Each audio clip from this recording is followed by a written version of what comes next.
It's nice to know when you finally get out there to work in your yard again, or there's a plant that you see that you just want to know a little bit more about. There is a way to identify it with the new computer app. News 8's Corey Malice has more in today's Hands-on Gardening. While we're talking a bit of technology in today's Hands-on Gardening, I'm joined by Steve Hunzinger from the UW Extension Office. Steve, one of the frustrating things for me is I'm walking along and I'll see a tree or a plant and I can't identify it.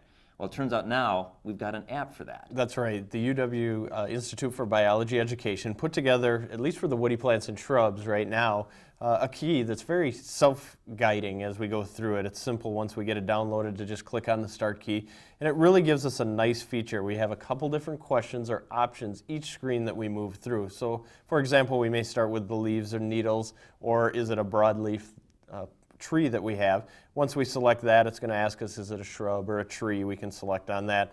Keep moving through based on the characteristics that we see, and eventually we're going to see a picture of what that plant's supposed to look like. If it's not the one that we want, we can easily go back, put in some different cues, and get to the plant that we're looking for. And you can also go through species lists as well. Right. For example, if you know you have a certain type of maple or a certain type of oak in your yard, but you don't know exactly what species it is, we can see that it's an oak, we can look on a species list. And the nice thing about the species list on here is it gives us pictures. It'll give us a picture of the leaf or the bark or a reproductive structure that we can easily identify from.